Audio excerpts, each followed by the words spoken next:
क्रांति, इनकलाब, रेवोल्यूशन, इन शब्दों को हमने कई बार सुना और पढ़ा है, फिल्मों में, न्यूज़ में, किताबों में। पर आखिर इनका अर्थ क्या है और इनके मायने क्या हैं? राजनीतिक सामाजिक परिभाषा के अनुसार जब किसी देश में समाज के प्रमुख विश्वास और मूल्य उस देश की राजनीतिक संस्थाओं, सामाजिक ढांचों, नेतृत्व और सरकार की गतिविधियों और नीतियों में तेज रफ्तार और हिंसक रूप से आंतरिक परिवर्तन आता है तो उसे क्रांति का नाम दिया जाता है। फ्रांसीसी, रूसी, चीनी क्रांति इसके प्रमुख उदाहरण हैं। इन क्रांतियों का न केवल इन देशों में आंतरिक रूप से बल्कि अंतर्राष्ट्रीय रूप से भी काफी प्रभाव रहा है, क्योंकि इनके कारण दुनिया में नए सिद्धांत, राजनीति और राजनीतिक प्रणालियों ने जन्म लिया है। पिछले 40-50 सालों के समय पर गौर करें तो ईरान में 1979 में आई क्रांति एक ऐसा महत्वपूर्ण ऐतिहासिक सामाजिक राजनीतिक इवेंट रहा है जिसके चलते 2000 साल से भी ज्यादा पुरानी राजशाही के दौर का अंत हुआ और ईरान के एक नए स्वरूप के दिशा निर्धारण के लिए धार्मिक, उदारवादी और मार्क्सिस्ट मूल्यों और राजनीति के बीच एक कड़ा संघर्ष छिड़ गया, जिसके बाद एक नया ईरानी गणतंत्र उभर कर सामने आया। इस संघर्ष में इन तीनों ही राजनीतिक धड़ों के बीच यानी इस्लामी पंथ, जो कि ईरान में काफी हावी था, एक उदारवादी सरकार और एक उग्रवादी बुद्धिजीवी वर्ग के बीच लगातार पावर बैलेंस यानी शक्ति का संतुलन और समाज के मूल्य और सिद्धांत बदलते गए। आइए जानते हैं ईरान की क्रांति के बारे में।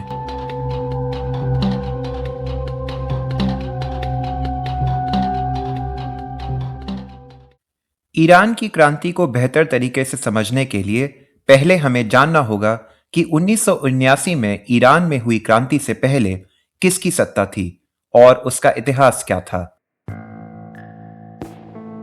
1979 की क्रांति तक ईरान का शासन लगभग 2500 सालों तक किसी न किसी राजशाही के हाथों में रहा। 1926 के जनवरी महीने में शाही सेना के कमांडर रेजा खान पहलावी ने कजार राजशाही को गद्दी से हटाकर खुद को ईरान का शाह नियुक्त कर दिया और इस तरह ईरान में पहलावी राजशाही सत्ता पर काबिज हो गई। इस समय ईरान की केंद्रीय सत्ता की सरकार का ढांचा छोटा और अल्प विकसित था और उसकी पहुंच ईरान के प्रांतीय इलाकों की राजधानियों तक ही सीमित थी। फिर भी रेजा शाह ने विभिन्न सामाजिक समुदायों के साथ संधियां करके अपनी सत्ता को मजबूत किया।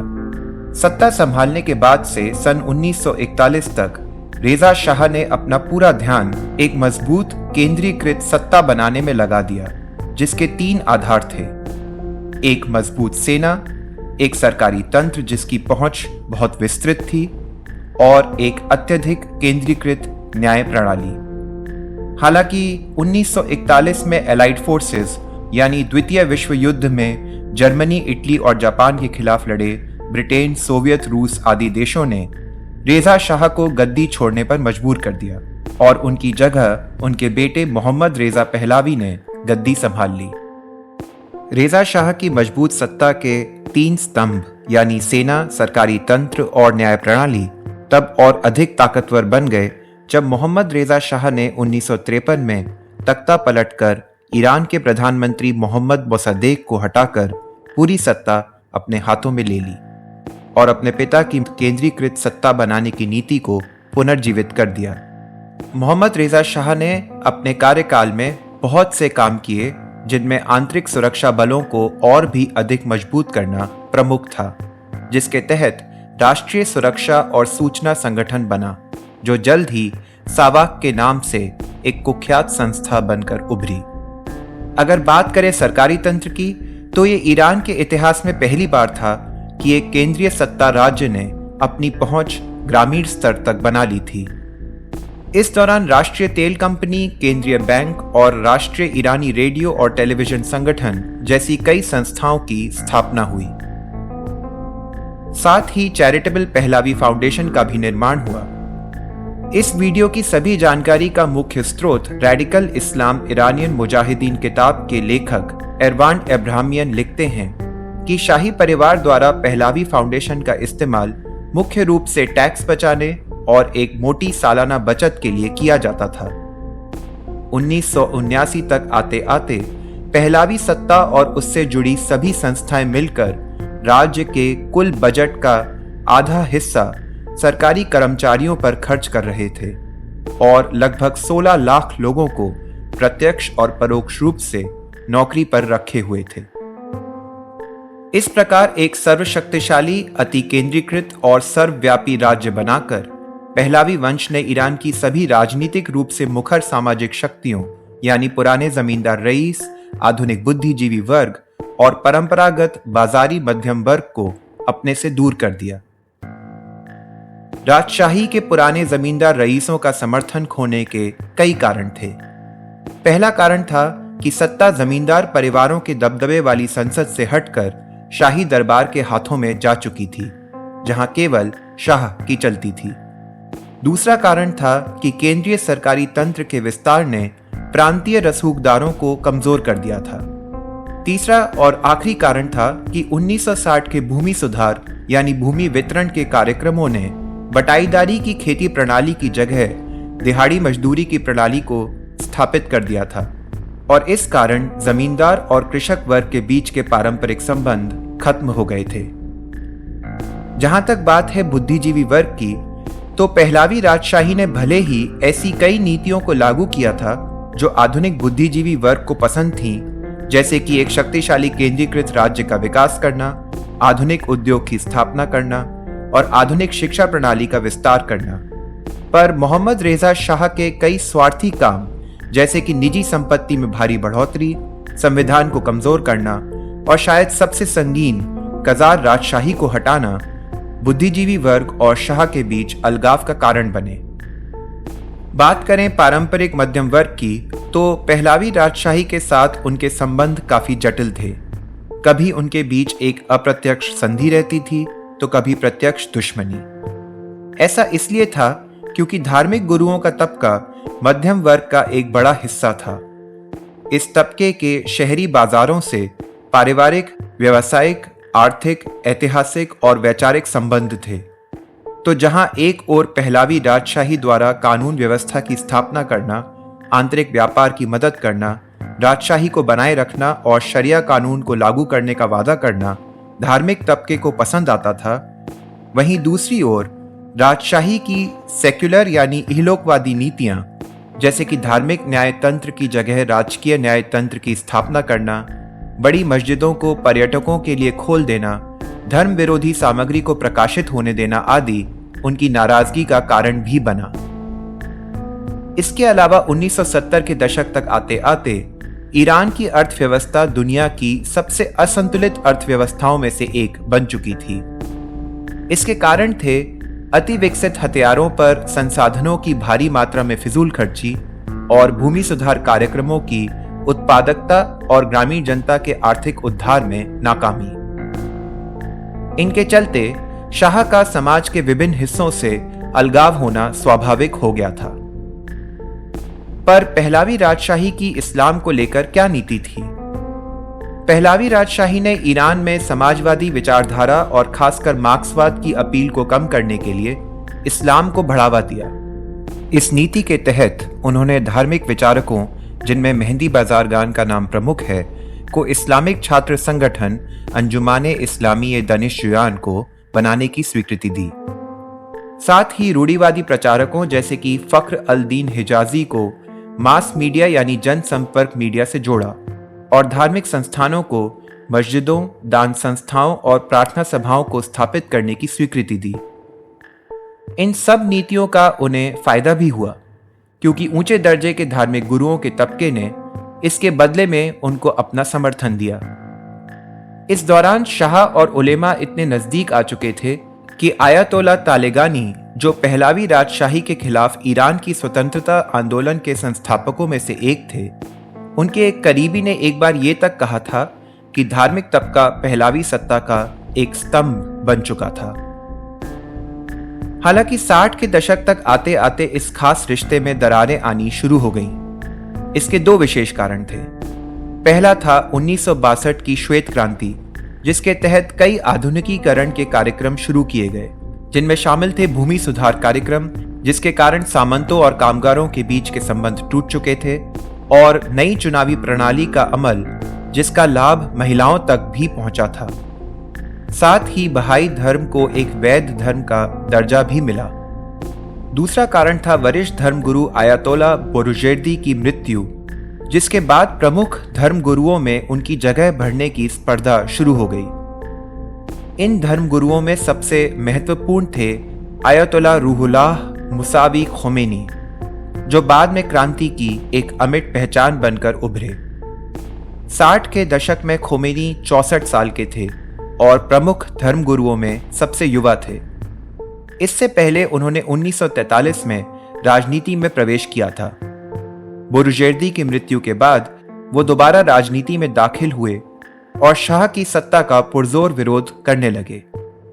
जैसा कि हमने आपको पहले ही बताया, धार्मिक तबके को शाह की सेक्युलर नीतियां रास नहीं आ रही थीं और खोमेनी ने सत्ता के खिलाफ अत्यंत ज्वलंत मुद्दे उठाने शुरू कर दिए, जैसे कि न्यायपालिका में भ्रष्टाचार, संवैधानिक उल्लंघन, तानाशाही, चुनावों में गड़बड़ी, विदेशियों के आगे समर्पण, शियाई मूल्यों को कमजोर करना, सरकारी तंत्र का निरंतर विस्तार और व्यापारियों, महिलाओं और कामगारों की आर्थिक जरूरतों की अनदेखी। ईरानियन मुजाहिदीन में अब्राहमियन ने लिखा है कि खोमेनी ने सोच समझकर इन आरोपों में से भूमि सुधार का मुद्दा बाहर रखा और महिलाओं के मताधिकार के मुद्दे पर केवल सरसरी तौर पर बात की। शाह ने धार्मिक तबके का इन्हीं दो मुद्दों पर विरोध किया। उनका कहना था कि धार्मिक तबका भूमि सुधार और महिलाओं के मताधिकार के कारण ही उनकी सत्ता का विरोध कर रहा था।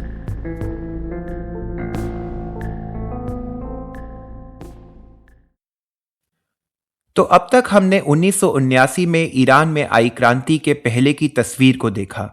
इस क्रांति से पहले सत्ता में मौजूद राजशाही कैसी थी, उनका समाज के विभिन्न वर्गों और तबकों से क्या रिश्ता था, और क्रांति आने से पहले ईरान की राजनीति में कौन से बड़े परिवर्तन आ रहे थे, जिसके कारण अंत में क्रांति की स्थिति बनी। अब देखते हैं कि क्रांति आने से पहले के कुछ समय में कौन सी प्रमुख घटनाएं घटी और उनका क्रांति और उसके बाद की राजनीति पर क्या प्रभाव पड़ा। अयतोला खोमेनी ने पहलावी राजवंश के खिलाफ विरोध का बिगुल बजा दिया था। उनके आरोपों के कारण शाही सत्ता के खिलाफ बड़े स्तर पर विरोध होने लगे थे।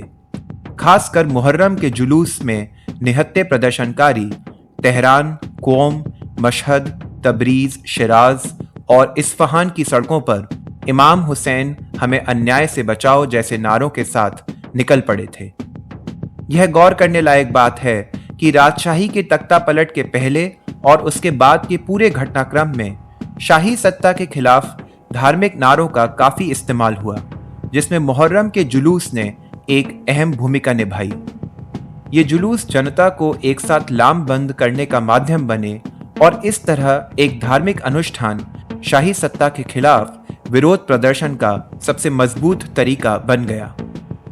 धार्मिक गुरुओं का तबका शाही सत्ता के खिलाफ एक मजबूत विपक्ष बनकर खड़ा हो चुका था, पर साथ ही यह धार्मिक विपक्ष सेक्युलर विपक्ष पर पूरी तरह से हावी भी हो गया।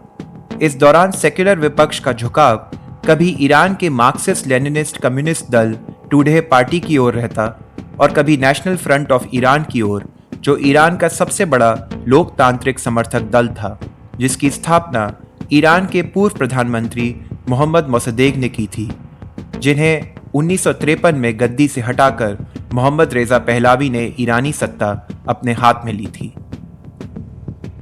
यह पूरा घटनाक्रम 1978 से 1979 के बीच हुई इस्लामिक क्रांति का एक रिहर्सल यानी पूर्वाभ्यास साबित हुआ, खासकर जिस तरह से इसमें मुहर्रम और शियाई विरोध प्रदर्शन के प्रतीकों का इस्तेमाल किया गया। लेकिन इससे भी बड़ी बात थी कि इस पूरे घटनाक्रम के बाद खोमेनी राजनीतिक अखाड़े में सबसे प्रमुख व्यक्तित्व उभर कर सामने आए, जिसके बाद उन्हें डिपोर्ट कर यानी देश निकाला देकर तुर्की भेज दिया गया। अब्राहमियन के अनुसार तुर्की में निर्वासन की स्थिति में खोमेनी ने शिया इस्लाम का एक प्रकार का लोकप्रिय प्रारूप तैयार किया। इस प्रारूप का सबसे अहम पहलू था एक नए सिद्धांत की स्थापना। यह सिद्धांत था वलायत फ़क़ी हुकूमत इस्लामी, यानी न्यायज्ञ की सरपरस्ती में इस्लामी सरकार, जिसके तहत सभी मामलों में, खासकर राजनीतिक मामलों में निर्णयों का सबसे बड़ा अधिकार उलेमा के पास होगा। पर इसके साथ ही खोमेनी ने सेक्युलर और मार्क्सिस्ट अपील की कार्ड के रूप में आम जनता यानी कमजोर, गरीब, दमित और विस्थापित लोगों के लिए इस्तेमाल किए जाने वाले शब्द मुस्तज़फ़ीन को भी अपने नए सिद्धांत के अंतर्गत शामिल कर लिया और अपने सिद्धांत को जनसाधारण के बीच लोकप्रिय बनाने की कोशिश की। यहां तक कि उन्होंने ऐसे नारों का भी इस्तेमाल किया जो सुनने में काफी रेडिकल लगते थे, जैसे कि इस्लाम पर मुस्तज़फ़ीन का हक है, या जिस देश में बस्तियां हैं वो इस्लामिक नहीं हो सकता, या फिर हम इस्लाम के लिए हैं ना कि पूंजीवाद के लिए, और इस्लाम वर्ग भेद को मिटा देगा। इस तरह खोमेनी ने बहुत सोच समझकर लोगों की धार्मिक भावनाओं को भी अपील किया और साथ ही एक ऐसा रुख अपनाया जो रेडिकल था, पूंजीवाद का विरोधी था और काफी हद तक समाजवादी भी था। हालांकि अब्राहमियन ने लिखा है कि इस लोकप्रियवादी अपील में भले ही साम्राज्यवाद, दलाल पूंजीवाद और सत्ता वर्ग के खिलाफ काफी रेडिकल और बड़ी बड़ी बातें मौजूद थीं, पर इसमें निजी संपत्ति के खिलाफ कोई सवाल नहीं उठाए गए थे और ना ही कोई ऐसे खास सुधार के कदम सुझाए गए थे जिससे संपन्न मध्यम वर्ग कमजोर किया जा सकता था। इस प्रकार खोमेनी ने तानाशाही, बुरी सरकार और दमन के खिलाफ संस्थागत सुधार के बजाय राजनीतिक और सांस्कृतिक क्रांति का उद्घोष किया। मुहर्रम के जुलूस सत्ता के खिलाफ लोगों को लामबंद करने और विरोध प्रदर्शन का एक हथियार तो बने ही रहे, पर साथ ही शाह की पहचान याजिद के रूप में की जाने लगी, वह खालिफ जिसने इमाम हुसैन को मारा था। दूसरी तरफ औद्योगिक क्लेश अक्सर हड़तालों और सड़कों पर झड़पों में तब्दील हो रहे थे। बमबारी, बैंकों को लूटना, राजनीतिक हत्याएं और सड़कों पर गोलीबारी जैसी हिंसक और अराजक गतिविधियां आम हो गई थीं। सत्ताधारियों ने अपनी तरफ से सेंसरशिप और सख्त कर दी और मैगजीन, जर्नल आदि की संख्या तेजी से गिर गई। दूसरी तरफ सरकार धार्मिक प्रोपेगेंडा को अपने प्रोपेगेंडा से काटने की कोशिश कर रही थी। उनका कहना था कि राजशाही ईरानी संस्कृति का एक अभिन्न अंग है और जो इसके खिलाफ बोल रहे हैं उनकी सोच पाश्चात्य विचारों, खासकर मार्क्सिस्ट विचारों से दूषित हो चुकी थी। साथ ही कामगारों के बीच खोमेनी द्वारा की गई इस्लाम की व्याख्या के खिलाफ राजशाही ने इस्लाम के अपने एक राजकीय प्रारूप को भी बढ़ावा दिया।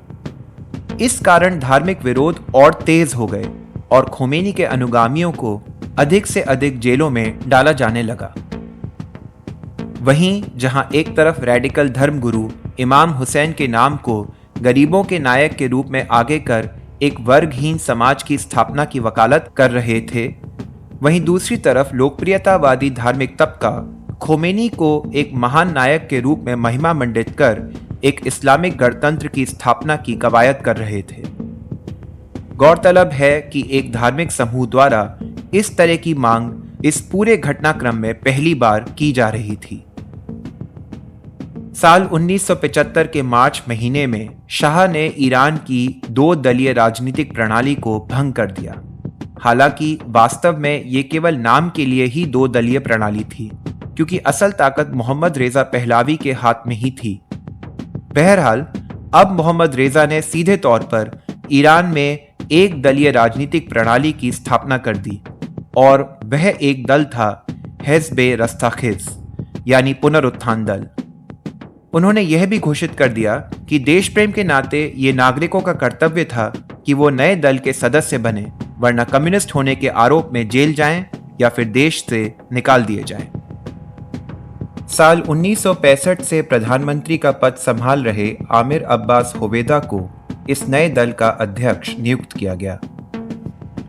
इस पुनरुत्थान दल ने सत्ताधारियों के हाथ में पूरी राजनीतिक शक्ति को केंद्रित करने के लिए पहले से भी सख्त कदम उठाए, जिसके तहत मुख्य नागरिक मंत्रालयों की बागडोर दल ने अपने हाथों में ले ली। साथ ही दल के सदस्यों को अन्य महत्वपूर्ण सरकारी विभागों की जिम्मेदारी भी सौंप दी गई और एक मतदाता पंजीकरण यानी रजिस्ट्रेशन कार्यक्रम भी शुरू किया गया, जिसके तहत केंद्रीय कमेटी ने यह चेतावनी दी कि जो कोई शख्स अपना पंजीकरण नहीं करवाएगा उसे पुनरुत्थान दल को जवाब देना होगा। यानी पुनरुत्थान दल ने न केवल समाज बल्कि बाजार और धार्मिक तबकों पर पूरा नियंत्रण स्थापित करने की योजना बना ली थी। ऐसा नियंत्रण जो पहले की सरकारें भी लागू करने से डरती थीं। अपनी सत्ता के महत्व को उजागर करने के लिए शाह ने एक नया कैलेंडर भी बनवाया, जिसमें 2500 साल राजशाही के नाम किए गए और 35 साल खुद उनके शासन के लिए। जैसा कि अब्राहमियन ने अपनी किताब में लिखा है, समकालीन इतिहास में बहुत कम ही ऐसे शासन हुए हैं जिन्होंने अपने देश के धार्मिक कैलेंडर के महत्व को कम करने की हिमाकत की है। हालांकि शाह के पाश्चात्य प्रशंसक उनके शासन के महान ऐतिहासिक दावों की प्रशंसा कर रहे थे और ईरान के स्थायित्व के लिए पौराणिक समय से चली आ रही राजशाही की परंपरा को श्रेय दे रहे थे। अब्राहमियन के अनुसार इस तरह के तर्क भले ही ईरान के बाहर काम कर रहे हों, पर ईरान के लोग हकीकत से अच्छी तरह वाकिफ थे। पुनरुत्थान दल के रूप में एक दलीय प्रणाली बनाकर शाह ने बुद्धिजीवी वर्ग से भी अपनी दूरी बढ़ा ली और उन लोगों को भी विरोध प्रदर्शन में शामिल होने के लिए एक वजह दे दी जो अब तक इस पूरे प्रकरण में अनिश्चितता की स्थिति में थे। बाजारों में अपनी घुसपैठ बढ़ाकर शाह ने पारंपरिक मध्यम वर्ग को भी अपने से और दूर कर दिया। राजनीतिक बंदियों की संख्या भारी मात्रा में बढ़ गई और जिस दल को शाह की लड़खड़ाती सत्ता को संभालने के लिए बनाया गया था, उसी ने सत्ता को और भी खतरे में डाल दिया।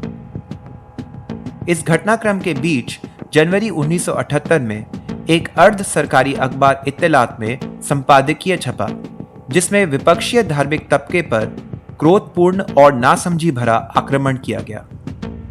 इस संपादकीय में खोमेनी को एक विदेशी करार किया गया जिसने अतीत में ब्रिटिश के लिए काम किया था और जो एक व्यभिचारपूर्ण जीवन जीता था।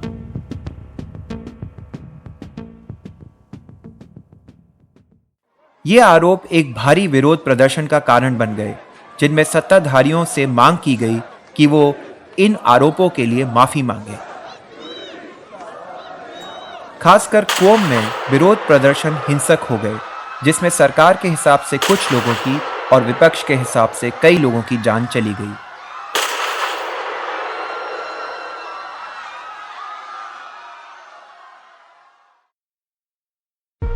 श्रेष्ठ अयतोला शरीयत मदारी ने कोम की घातक हिंसा के 40वें दिन को एक प्रकार के सिविल डिसोबीडियंस यानी सविनय अवज्ञा के दिन के रूप में मनाने का आह्वान किया और इस प्रकार साल 1978 में सड़कों पर विरोध प्रदर्शन के 40-40 दिन के 3 दौर चले, जिनसे पहलावी सत्ता की नींव हिल गई।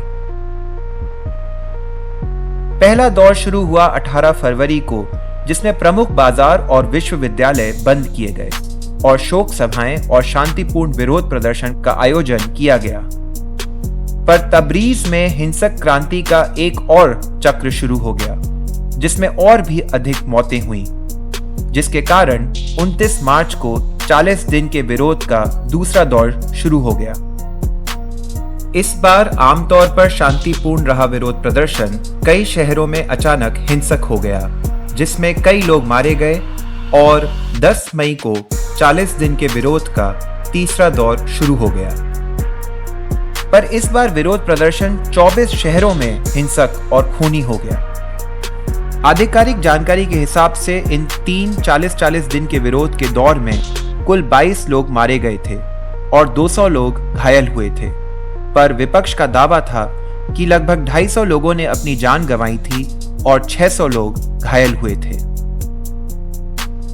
अब हालात इतने बिगड़ चुके थे कि शाह ने विपक्ष के साथ शांति स्थापित करने के लिए कई कदम उठाए, जैसे कि मुनाफाखोरी के खिलाफ शुरू किया गया अभियान वापस लेना, इंस्पेक्टोरेट के दलों को खत्म करना, तेहरान के बाजार में व्यापारियों, विक्रेताओं और शिल्पकारों की संस्था को बनने देना, सावाक के कुख्यात प्रमुख को हटाना और आगामी संसदीय चुनावों को 100% निष्पक्ष रखने का वादा करना।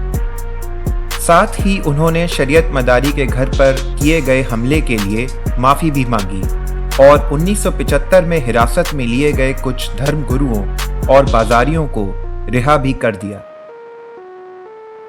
होवियदा के बाद नए प्रधानमंत्री अमू जेगार ने महंगाई की शिकायतों को दूर करने के लिए अर्थव्यवस्था को शांत करने की कोशिश की और इसके लिए उन्होंने कई सारे विकास के कार्यों को बंद कर दिया और निर्माण कार्य के लिए दिए जाने वाले आधिकारिक कॉन्ट्रैक्ट की संख्या में भारी कटौती भी की।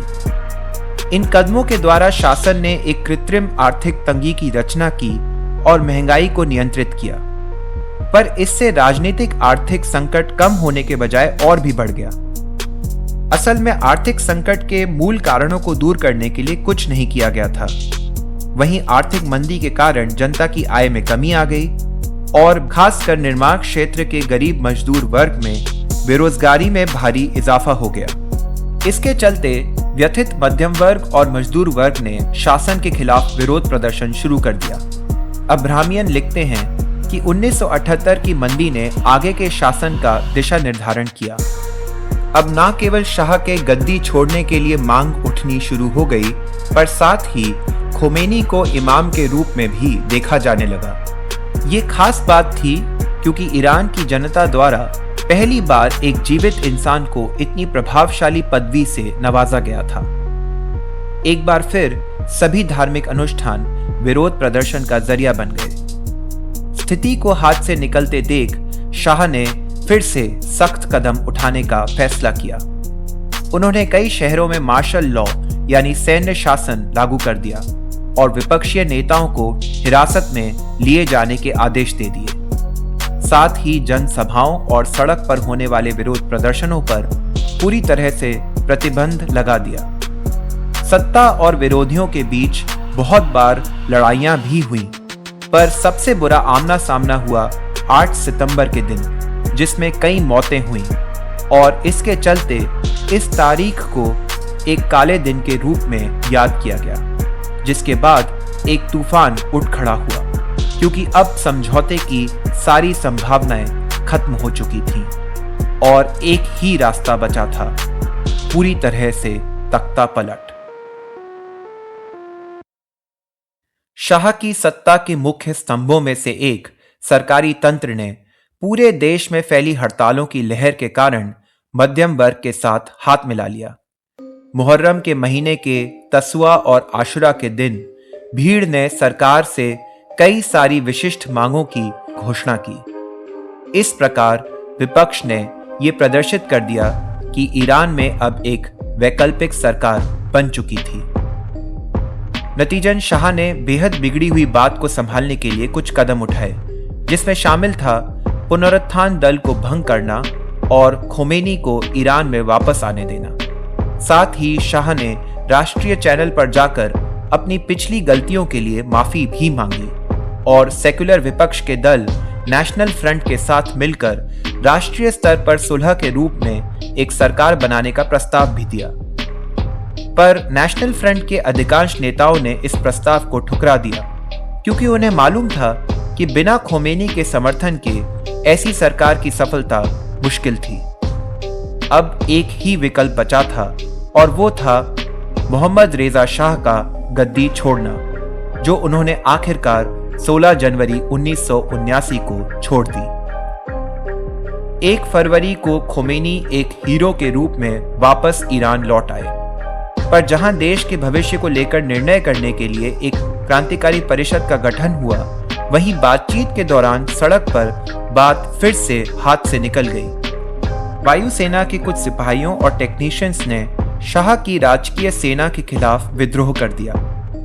राजकीय सेना विद्रोह को कुचलने के लिए आगे बढ़ी, पर उससे पहले सशस्त्र स्वयंसेवक मुजाहिदीन और फिदायीन लड़ाकू सेना के बेस तक पहुंच गए।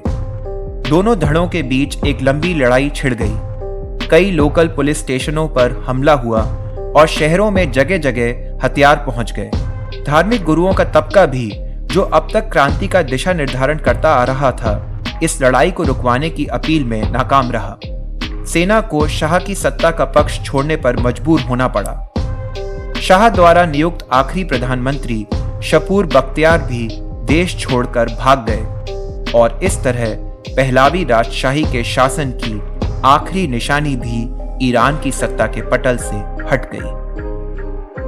सड़क पर चली 2 दिन की इस लड़ाई ने आखिरकार 2500 साल की राजशाही और 53 साल के पहलावी शासन का अंत कर दिया। सेक्युलर और वामपंथी तबके को किनारे कर धार्मिक तबके ने ईरान के शासन की बागडोर संभाल ली और जनता के बहुमत से ईरान के इस्लामी गणतंत्र की स्थापना हुई, जिसके सुप्रीम लीडर अयातोला खोमेनी बनकर उभरे।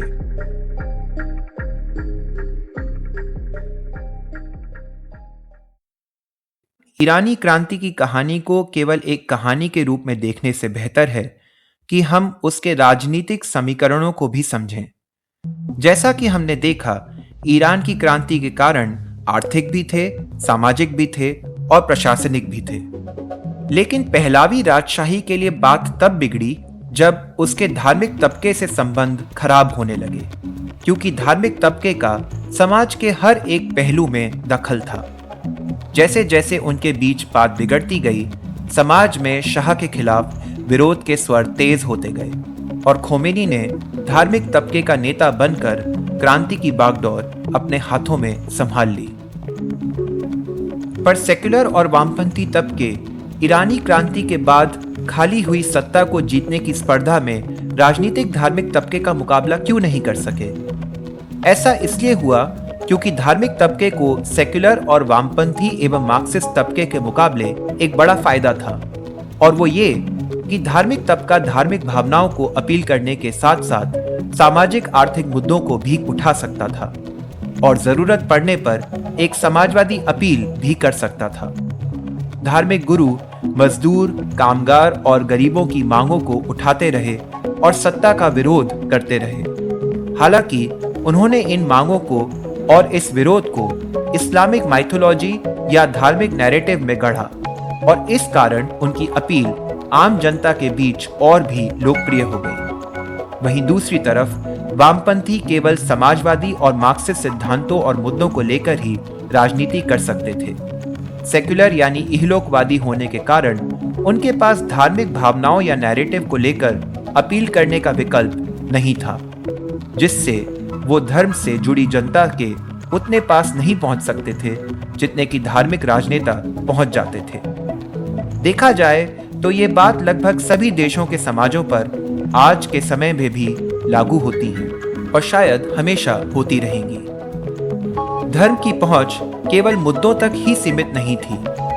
जैसा कि हमने देखा, धार्मिक राजनीतिक गुट के पास धार्मिक अनुष्ठानों और रीति रिवाजों को विरोध प्रदर्शन के तरीकों में तब्दील करने का विकल्प भी मौजूद था, जिससे वो जनता से सीधा संपर्क स्थापित कर सकते थे। मुहर्रम के जुलूस शाह की सत्ता के खिलाफ जनता को लामबंद करने और विरोध प्रदर्शन के रूप में बहुत कारगर साबित हुए। साथ ही शाह की याजिद के रूप में एक खलनायक की कल्पना के द्वारा इस पूरी क्रांति की कल्पना को भी धार्मिक प्रारूप दे दिया गया। पर जैसा कि अब्राहमियन ने अपनी किताब के सारांश में लिखा है, पहलावी राजशाही ने अपनी सत्ता को कायम रखने के लिए जिन 3 स्तंभों को खड़ा किया था, उनमें से मुख्य स्तंभ यानी कि सेना निष्क्रिय कर दी गई थी। दूसरा स्तंभ यानी एक विशाल सरकारी तंत्र उन सत्ताधारियों के ही खिलाफ हो गया था जिन्होंने उसकी रचना की थी, और तीसरा यानी न्याय तंत्र शर्मिंदगी का पात्र बनकर रह गया था। अंत में जनता की आवाज ही पहलावी राजशाही से ज्यादा ताकतवर साबित हुई।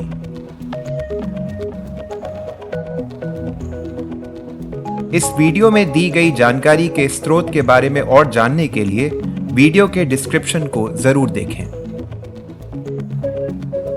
अगर आपको ये वीडियो पसंद आया हो तो इसे लाइक और शेयर जरूर करें। अपनी राय कमेंट्स में लिखकर हम तक पहुंचाएं और हमारे चैनल को सब्सक्राइब करना ना भूलें। हमारे लेटेस्ट वीडियो की सूचना पाने के लिए नीचे दिए गए बेल आइकन को जरूर दबाएं। हमारा वीडियो देखने के लिए शुक्रिया।